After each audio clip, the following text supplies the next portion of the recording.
को जब उनको कहा गया तो सनक आदि मुनियों को ही प्रकट कर, सनक आदि मुनियों को प्रकट करा कर क्या कहा, बोले जाओ बेटे सृष्टि कर। तो सनक आदि मुनियों ने क्या कहा, ध्यान देकर सुनिए, क्या कहा, बोले हम सृष्टि करने थोड़े पैदा हुए, और बोले ब्रह्म चिंतन करके परमात्मा में लीन होने के लिए हमको मिला है, संसार में फंसने के लिए नहीं। यहाँ दुखी मत होना, ब्रह्मा जी की पहली संतान, पहले बेटे बात नहीं माने, जाओ सृष्टि करो तो नहीं करेंगे बोलेंगे। तो हमारे अगर बेटे बेटियां ना माने तो दुखी मत होना, ब्रह्मा सृष्टि प्रारंभ किए तब उनके बेटे भी नहीं माने, इसी का नाम संसार है ना। बेटे बेटी की बात माने, एक करें तो उनके प्रति वैराग्य ना है, मोह आ जाए, वाह मेरे बेटा वाह मेरे बेटी, खटपट करे तो झटपट उधर लगता है ध्यान, बोले ऐसे है संसार ऐसा ही है,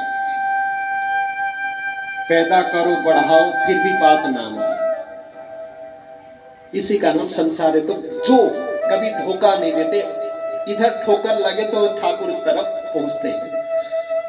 तो भगवान की ये सुंदर व्यवस्था रहती है ना, जहां भी मन लगाओ परमात्मा को छोड़कर, उधर से ही ठोकर लगती है तब ठाकुर तक पहुंचते हैं। फिर भी लोग ठोकर खाते रहते, जाते नहीं ठाकुर तक, तो क्या करें। सभी बोलिए हरिओम।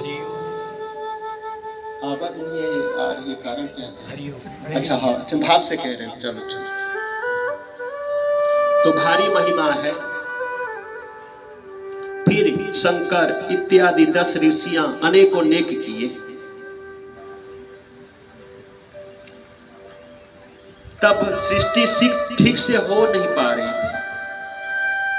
अब यहाँ कहते हैं सनक आदि मुनियों को जब प्रकट कराए और उन्होंने बात नहीं माने, तब शंकर जी को, शंकर मतलब भगवान शिव जी स्वयं हुए, स्वयं प्रकट होने वाले।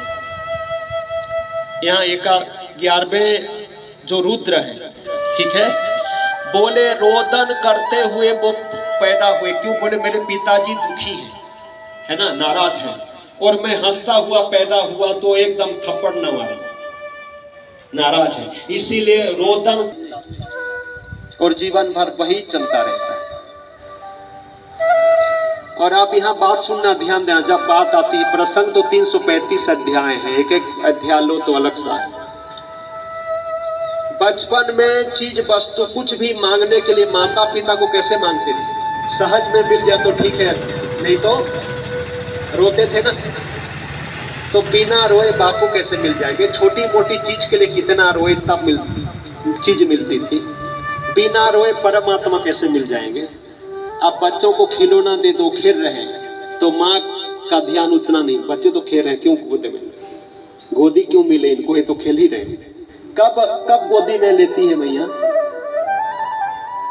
खिलौना छोड़ते हैं और रोते हैं, तो देखा खिलौना के प्रति ध्यान नहीं है इसका, और रो किस लिए रहे हैं, मेरे लिए, तब मैया की गोदी मिल जाती है। छोटे रहो मैया की गोदी मिलती है, बड़े हो जाओ मैया गोदी से, तो गुरुदेव के लिए छोटे बने रहो। आई एम समथिंग नहीं, आप तो एवरीथिंग है, पर समथिंग के चक्कर में फंस जाते हो। मैं बड़ा तो धरती पे क्यों हो खड़ा, किसी ने कहा मैं बड़ा तो धरती पे क्यों है खड़ा, धरती ने कहा मैं बड़ी तो शेष के सिर पर क्यों है खड़ी, शेष ने कहा मैं बड़ा तो शिव के गले में क्यों है पड़ा, ठीक नहीं, गले। शिव ने कहा मैं बड़ा तो कैलाश पे क्यों है ठहरा, कैलाश ने कहा मैं बड़ा तो रावण के हाथ में क्यों था उठा, उठ गए थे ना। रावण ने कहा मैं बड़ा तो बाली के कांख में क्यों था दवा, 6 महीने तक कांख में दबा कर रखे। अब बाली ने कहा मैं बड़ा तो राम के एक बाण में क्यों मरा, राम जी ने कहा मैं बड़ा तो भक्तों के हृदय में, राम कहां, राम राम रमण करने वाले हृदय में, तो हृदय में जो रखने वाले और हृदय में उनको भजने वाले और हृदय से पा जाने वाले ही बड़े सेवा। मैं नहीं कह रहा हूं, भगवान राम क्या बोले, भक्त मेरे मकुट मणि में भक्तन के दास अहम भक्त पराधीन। जब भक्त नहीं होंगे भगवान कहाँ होगा। हर एक समस्या का समाधान